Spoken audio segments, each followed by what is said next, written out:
Welcome to Gas, the true story of a toxic train derailment. I'm Ron Scholl.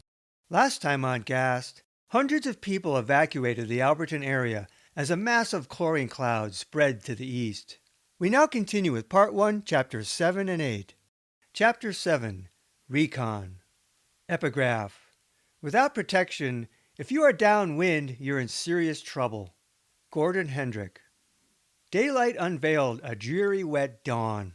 Ziegler and Fiddler would try again with level A protection, but wore their suits at the ready, hoods off, with SCBA masks on the shoulder.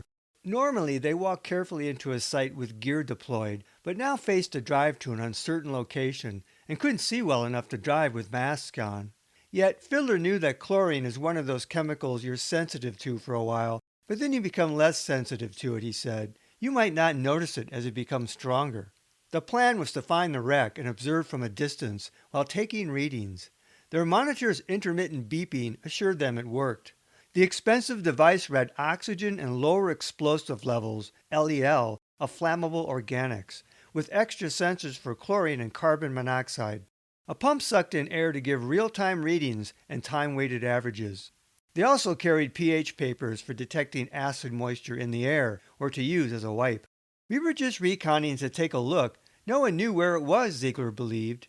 Though Missoula Hazmat should have had the exact location by now from IC Walden or MRL, Ziegler said they were only told the spill was close to Alberton. Fiddler added, "We didn't know what else we had, because when you start mixing chemicals, you come up with some really interesting things." As Fid monitored and worked the radio, his partner Ziggy drove while holding a camcorder to document. Later, he would go over the footage with Supervisor Jess Mickelson before a site entry.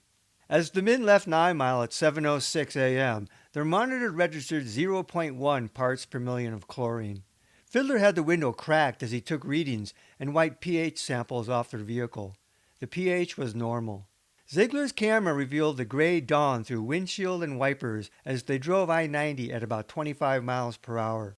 A steady drizzle fell. Several cars passed by headed east, late in evacuating. "I guess we're not having hazmat class today," Fiddler joked. Ziegler's class was canceled, but the field trip was on. Pockets of fog drifted in the forested hillsides, or what looked like fog. Fiddler's monitor peaked once at 0.2 parts per million. "We really didn't know what that was," Fiddler recalled. "I think it was mostly just clouds. There was no way to test it, so we didn't know." As they neared Petty Creek, Fiddler radioed Mickelson. "We're a couple miles from Alberton. We're still at 0.1%. Seems to be in pockets around here. Still nothing higher than 0.2%. Fiddler had been incorrectly reading ppm as percent, so the readings here were 0.1 and 0.2 parts per million. Ziegler recalled, "We were still learning about monitors and the way you calibrated a monitor." In the bend of the river against Cinderella Mountain, across from Ponderosa Acres, hung a large white fog-like cloud, tapering into a thin necklace that wrapped around up the drainage of Petty Creek. But the highway was clear, and gas readings continued to be very low, at times 0. A few cars continued to zoom by, eastbound. "He's in a hurry," Ziegler said of one. As they passed the Petty Creek exit, lower patches of fog loomed ahead. They were 2 miles from the center of Alberton. The cloudy sky brightened. Every so often, Ziegler stopped recording, and the footage and narrative picked up further down the highway. In the distance beyond the town, a thick plume, perhaps a couple 100 feet high, arced across the canyon before dipping down again to the north. "It's on the other side of Alberton," Ziegler said, pointing west through the windshield. If this was it was big. "Back at 1% LEL, Fiddler said. LEL levels this morning reached as high as 6%. Fiddler didn't know what these levels meant, other than LEL was an indicator of organic flammable gas in the air. When Mickelson later talked to the makers of the device, they had no other explanation. Chlorine was not flammable. Unfortunately, Ziegler didn't film much to his right side to reveal Alberton. He even briefly shut the camera off as they passed by the town, turning it on again just as they passed the ramp for exit 75, the west end of Alberton. "How far past the Alberton exit is this wreck?" Fiddler asked on the radio. "I'm hoping you can tell me," Mickelson responded. "We don't have very good data on where it's at." Clouds and fog pockets added to the confusion. The plume they'd seen earlier grew closer. That might be our cloud right there, John, Ziegler said. The top of the arc was no longer clearly defined. A plume strung out from the south, and to the north a dispersed haze settled against the mountains. Let's go up slowly, Fiddler cautioned. Yes, slowly, Ziegler agreed. They spoke little. Fiddler recalled, so you don't know what all is involved and whether you have another chemical that you actually can't smell or something in there that is really critical. Yet with their SCBAs at the ready, they risk surprise exposure. Ziegler slowed, looking for a spot in the median to cross to the eastbound lanes. I think we found our cloud, John. Mickelson broke in. I just got some feedback that says that there are 2 MRL personnel in Level A suits at the tank car site investigating. Jesus, Ziegler cried. We were under the impression that we were the first people going in there, Fiddler recalled, laughing. MRL was already there. I just got additional information that they want to rendezvous with you guys, Mickelson added. Mickelson recalled this information was secondhand, perhaps through 911, and he hadn't heard yet directly from MRL. Apparently, I.C. Waldron was out of the loop as well, or not sharing. Fiddler thought MRL could have given us some good feedback, he said. For instance, a bloody mile marker. Perhaps MRL had their own reasons for being first on site, but without communication, who knew what they were thinking? The haze spread across the highway to the north, from ground level to perhaps hundreds of feet high. The valley tacked northwest, so the visible gas cloud bordered just northwest of Alberton. Ziegler recalled the gas cloud appeared to rise about halfway up the mountains to the north, then drift toward Alberton. Did they evacuate everybody here, he wondered aloud? Ziegler found a place to cross over to the far south shoulder. Driving slowly, he panned the camera a little to the north to reveal a general haze obscuring the fold of West Mountain Creek drainage. Mickelson broke in. What we know we think is that the actual derail site is 6 miles west of Alberton near the Sear exit. 4 more miles. This is just fog then? Ziegler asked, confused. Whatever the source of this bad information, in fact, the site was 2 miles west of Alberton, and Ziegler and Fiddler were almost at ground zero. They continued slowly, nearing the fog. Fiddler noted 0.1 parts per million of chlorine. As they crept along the guardrail on the edge of the riverbank, Fiddler said, "There's the end of the train," meaning the head cars left behind by the engines. 0.2, he updated. The nearest highway mile marker was 73, and they parked to observe. The time was 7:30 a.m. Only now, 3 hours and 23 minutes after the derailment, did Missoula Hazmat know exactly where the spill was. Privately, MRL had confirmed the rail mile marker at 5:10 a.m. I.C. Waldron should have known as well. At the riverbank, they had only the width of the Clark Fork, Reardon Lane, and a bit of bench land between them and the track. Perhaps a block and a half, Ziegler recalled. About 600 feet. Despite their proximity to the spill, they didn't seem to be in the path of the plume. We were safe. We weren't even near it, Ziegler recalled. The air was calm, and any ongoing visible gas rose up and drifted above their position. It was coming across the river, going up, he said, and as it cooled, started sinking back down again to the interstate and started coming around behind Alberton. Fiddler didn't notice a smell as he monitored, so they kept their SCBAs at the ready. Observing this close, Fiddler recalled, it was a very dense, thick white cloud, and you knew it was not the fog, and there was fog around. Looking through the pines at the vapor-shrouded site, Fiddler saw no indication that cars had gone into the river. Ziegler used a zoom lens to look closer. The plan was to determine what had derailed, what looked damaged, and what might have spilled. They quickly located a group of tanks swathed in a thick rising white vapor, rolled together like logs and obviously damaged. Ziegler knew that any tank with a single hatch on top was pressurized, like chlorine. He also noticed a black tank with 2 hatches. They reported that 4 chlorine cars and, quote, sodium had derailed, based on the manifest. The sodium referred to sodium hydroxide, a main component of potassium cresslate. Even with the manifest, responders relied on the placards on the side of rail cars to confirm identification, though placards might be impossible to see. MRL's Gordon Hendrick recalled a further danger. They can put anything in boxcars, as long as it's below a certain amount, he said. It doesn't have to be placarded. That's pretty scary. You never know what you're going to get into on a derailment. We were just trying to identify what we have to make sure that we don't have two cars that were going to combine and cause a third chemical or reaction problem, Ziegler recalled. His concern would prove prescient. The men speculated that chlorine leaked from the bottom of a tank car, judging from the rise of fumes and lack of a visible breach. That was a problem. The videotape ended. There was no sign of MRL personnel, and the Recon team would make no rendezvous. But they did note a cat in respiratory arrest at the site location. Ziggy and Fid never knew the fate of the unfortunate feline. The highest reported reading in mile marker 73 on the Recon was 0.4 parts per million. Parked across the river, they weren't directly downwind, Ziegler recalled. Who knows where the cloud goes, but we were not in it.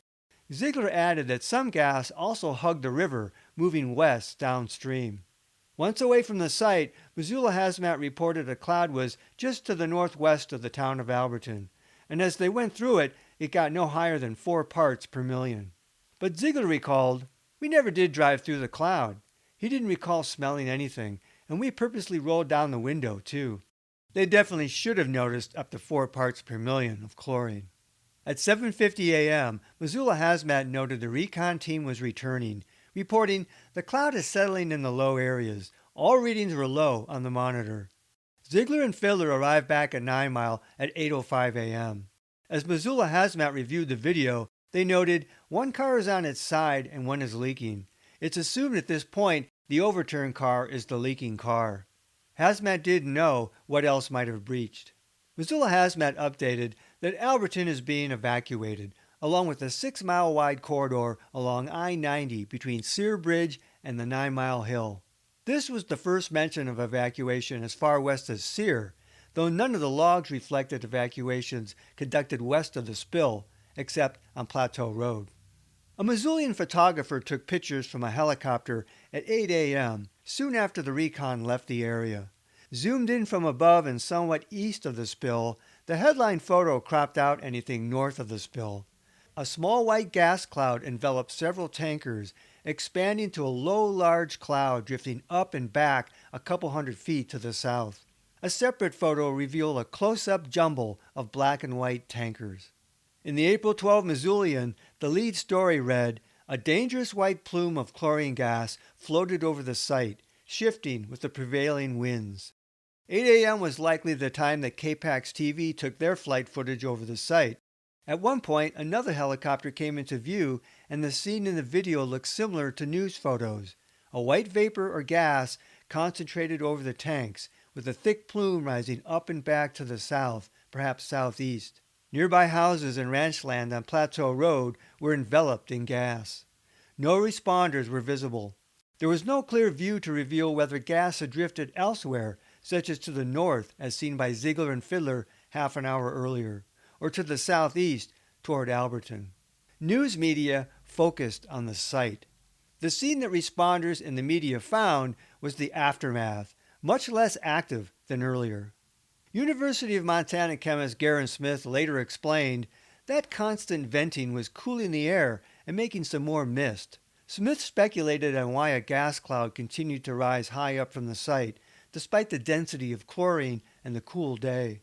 He wondered if there had been a heat source, such as a fire. If you have a heat source, he said, that's going to take a plume up. But reaction with moisture may have created heat, Smith thought. If you have water there, it converts it to HCl and HOCl and starts moving around. If there's any heat generated by the reaction, that could certainly cause a lifting of that plume.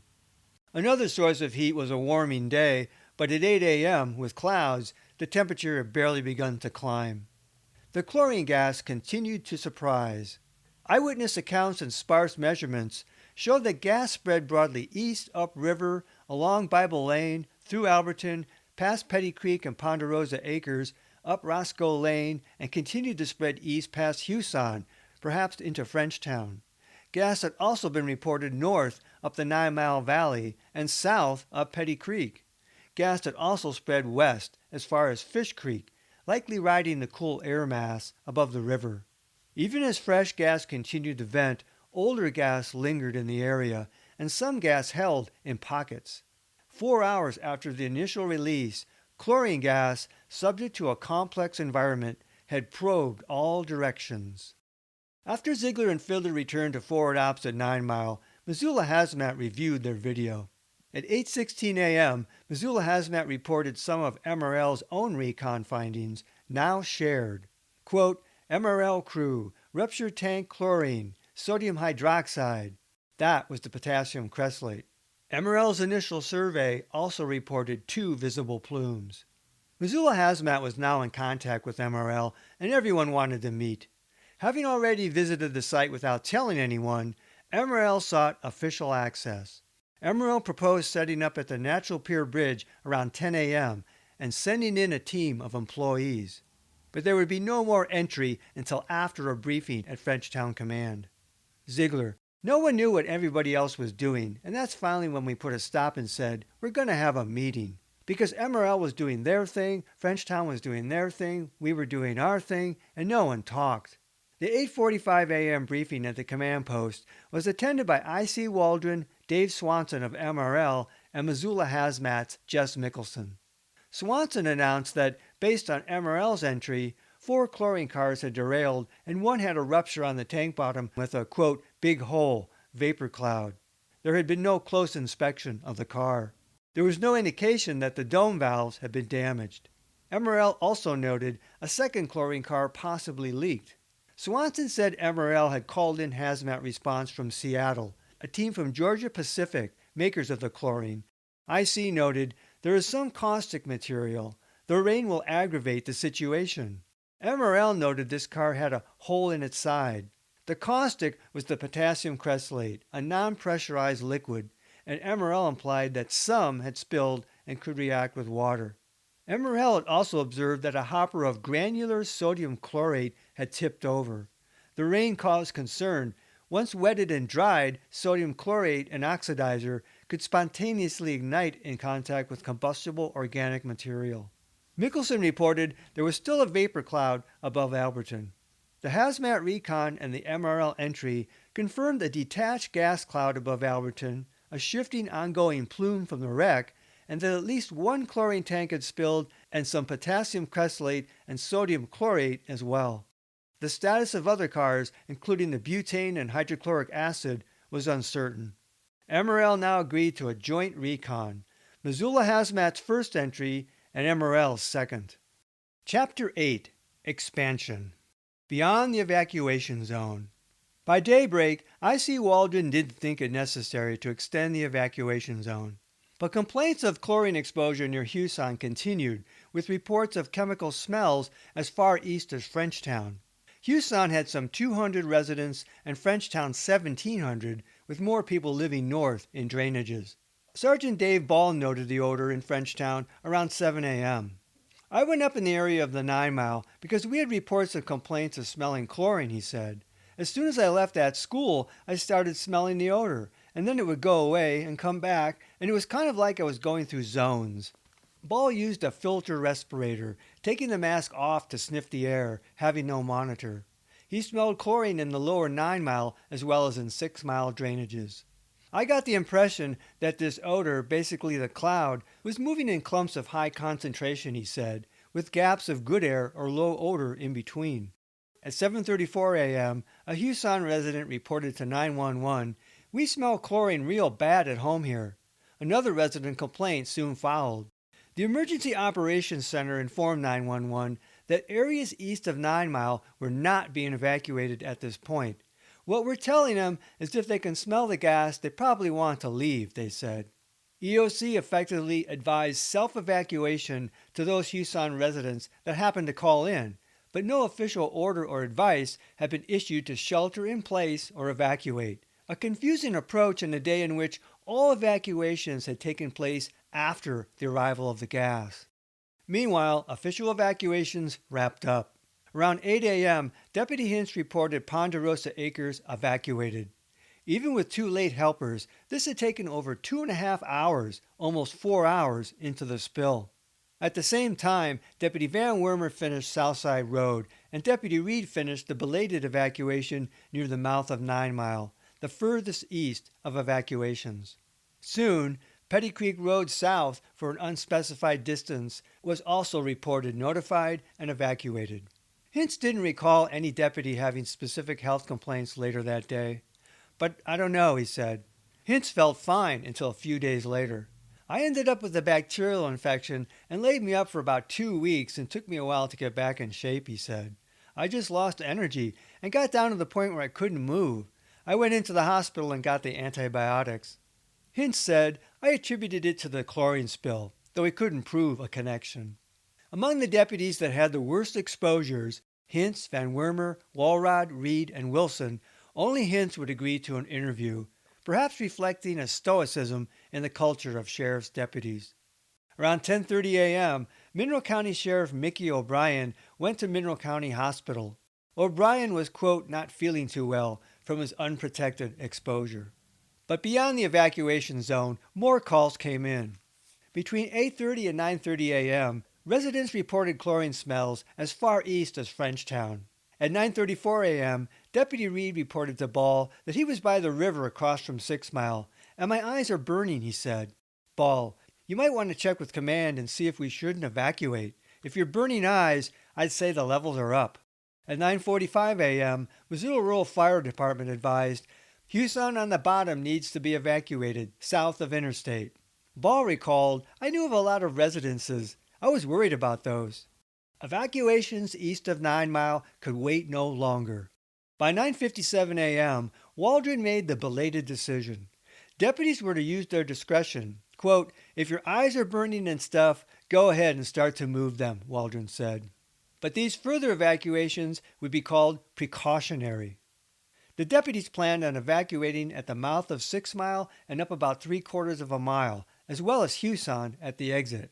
Ball thought the evacuations resulted both from complaints and monitoring.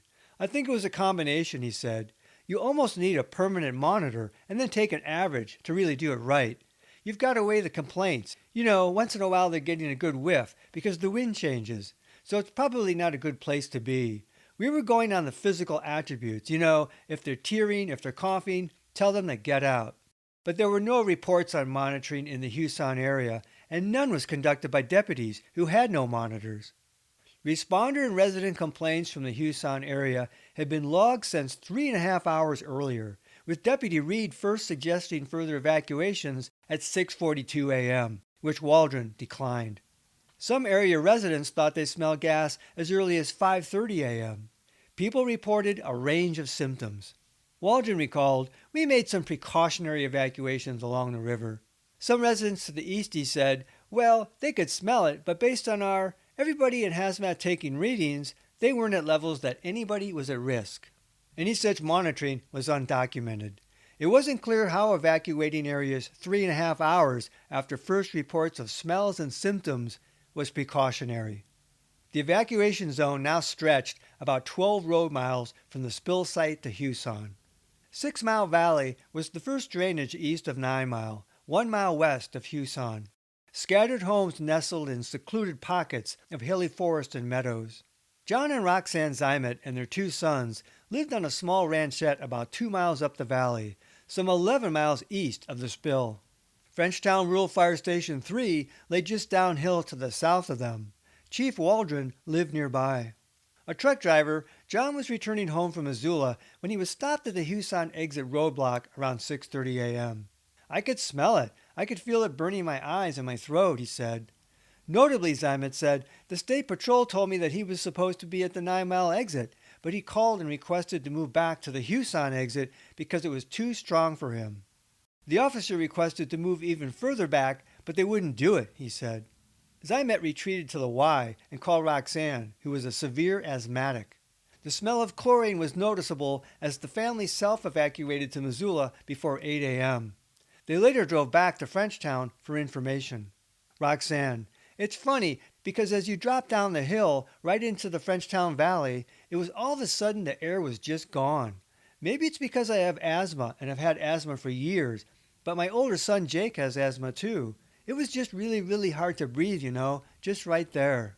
With Houston now being evacuated as a precaution, the Zimets were allowed back home to get their animals around 11 a.m. When Roxanne returned to the 6 Mile Valley, she said, you could smell the gas and you could see the haze out here from it. And it was like in pockets, Roxanne said. You could feel it in your eyes and your throat and your chest. She smelled more than chlorine. It had almost like a fertilizer smell mixed with it, or a pesticide smell. The chlorine was strong, but there was something else there, Roxanne said. We took the horses to the Missoula fairgrounds, and by then I was having a lot of trouble breathing. My eyes were burning, my throat was burning.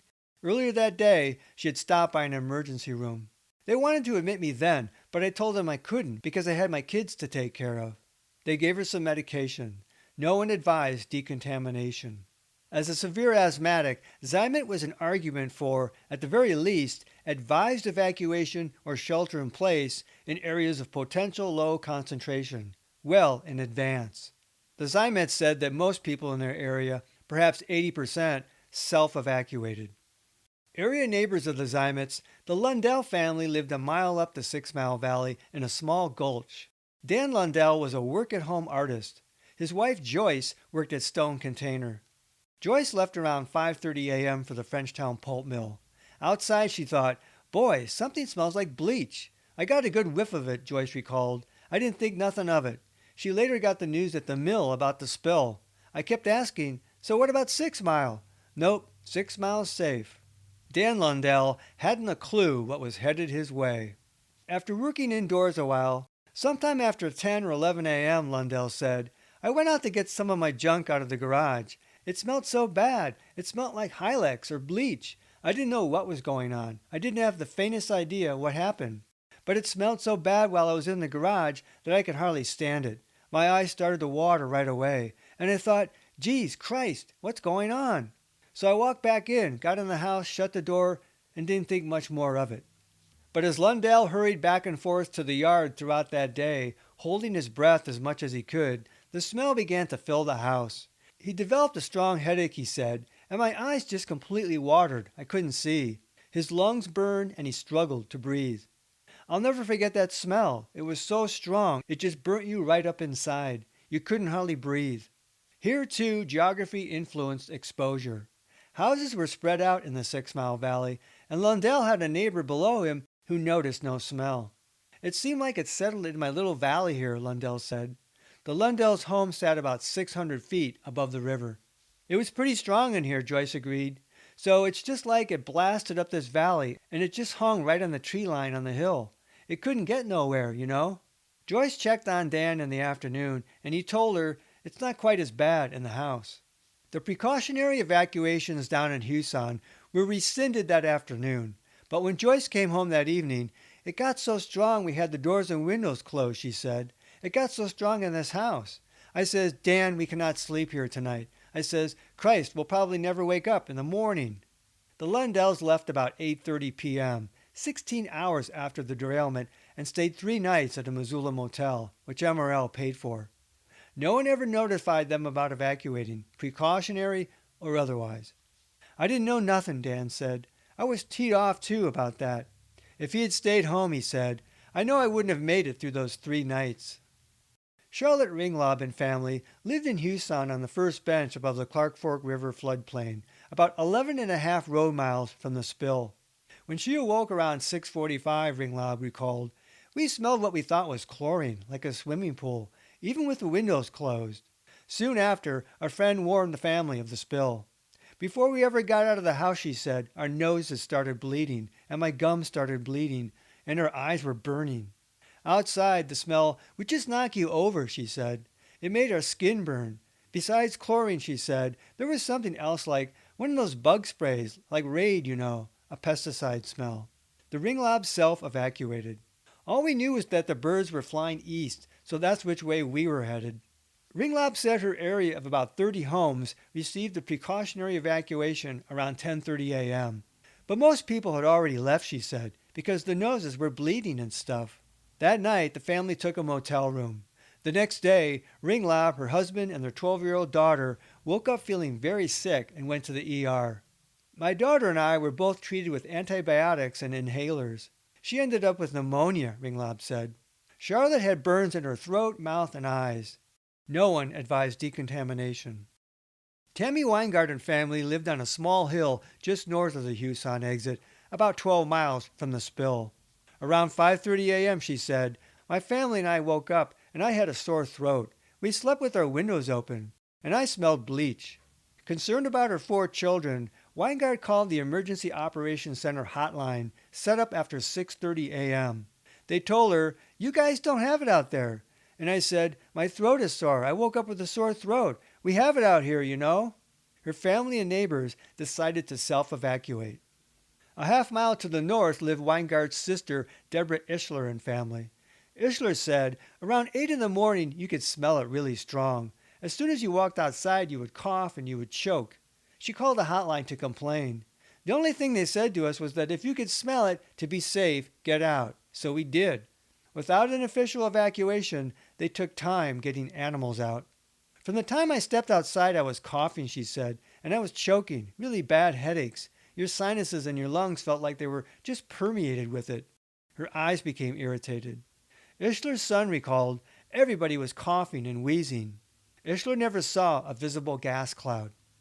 Trudy Green's family lived about 2 miles up Hoole Creek, about 13 and a half road miles from the spill. Green first heard about the spill around 6 a.m. from a friend in Frenchtown. We opened up the door and it was like, Green illustrated with a gagging cough. The Greens received no official notification of the gas cloud that had already arrived.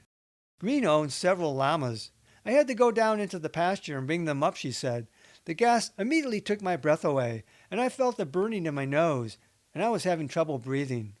Back inside, Green said, I immediately washed my face and rinsed my eyes, blew my nose, but it was evident right from the very start, particularly in my nose, that I had some damage done. It ended up being permanent. I actually had blisters in my nose and way up into my sinuses. Her lungs actually hurt to breathe, she said.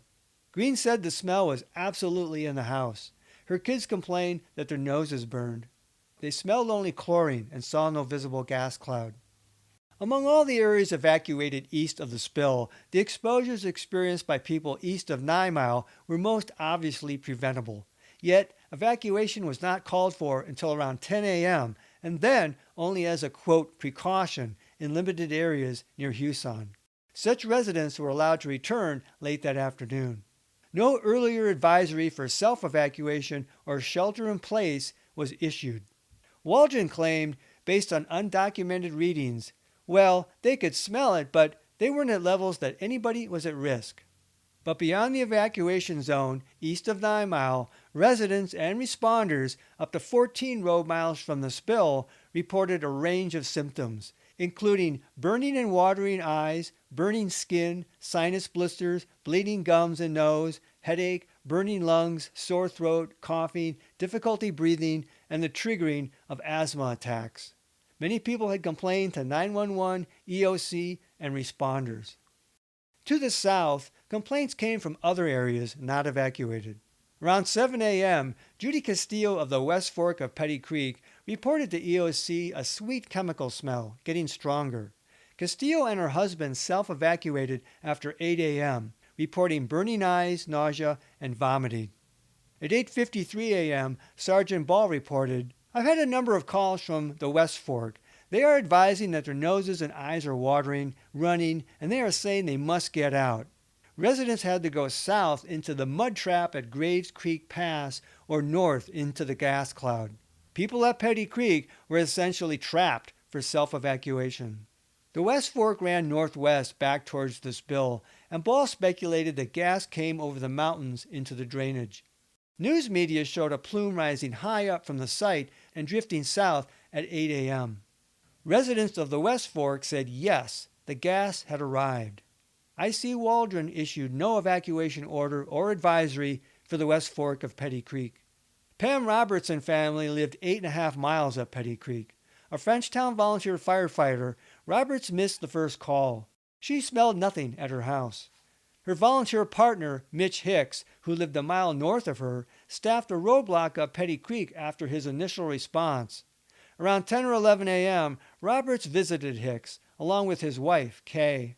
About a half-mile north of the West Fork intersection, Roberts said, all of a sudden we smelled something. We went, oh my, that must be what chlorine smells like. But, Roberts recalled, it didn't smell like bleach, it had a different smell. Hicks' roadblock was 2.5 miles up Petty Creek. He didn't know because he had already been there and had been smelling it for so long that he didn't really know that the cloud of chlorine or whatever was there, Roberts said. Hicks had been there half an hour, but his desensitization to the smell also came from his earlier response. Olfactory fatigue and numbness to some effects masked an enemy that fooled you it wasn't there. But physical damage worsened. Roberts, his wife told him, "Get out of here, you're in the cloud, you shouldn't be in here." And that's when they moved the roadblock up south to the West Fork, she said. Once again, the movement of the cloud had been unanticipated and unmonitored, and adjustments came after the fact. Hicks recalled the gas was very irritating. "Did I have to get out of there?" "No," he said.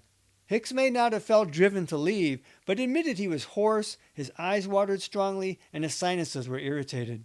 "Typical of strong chlorine smell," he said. "It's strong, but I didn't have any respiratory issues," he reasoned. Waldron ordered Hicks to the hospital later in the day. "I was so hoarse I could hardly talk," he said. Waldron told him, "You've been exposed to a high dose of chlorine." I said, "Yeah, evidently. They wanted to life flight me." But Hicks took an ambulance. After encountering Hicks, Roberts advised residents on the West Fork that they may evacuate soon. "Even there," she said, "a couple of times we got a little whiff of it, but it wasn't really strong." She then staffed a roadblock at the West Fork of Petty Creek intersection. She had no protective gear and no chlorine monitor. That day and the next, Roberts felt tired. "I didn't think anything of it. Little light flu symptoms, feeling tired and run down." There were no evacuations for the West Fork, precautionary or otherwise, despite Sergeant Ball reporting residents with symptoms, quote, saying they must get out. Including the ambulance report at Fish Creek, the gas had expanded beyond the official evacuation zone in all directions, regardless of wind, gravity, mountains, and expectations. Next time on Gas, the true story of a toxic train derailment, the Missoula Hazmat team of Ziegler and Fiddler finally entered the spill site, along with a team from MRL who have already been there. Meanwhile, the gas still drifts, causing more late evacuations. Till then, this is Ron Scholl. Thanks for listening. This podcast is adapted from the book Gas, the true story of a toxic train derailment. Visit Amazon.com to see the 2-book series. To access support material in the book, such as maps, photos, illustrations, and video links, visit my Facebook page Gas, the true story, or watch my Gas playlist on my YouTube channel at RL Scholl.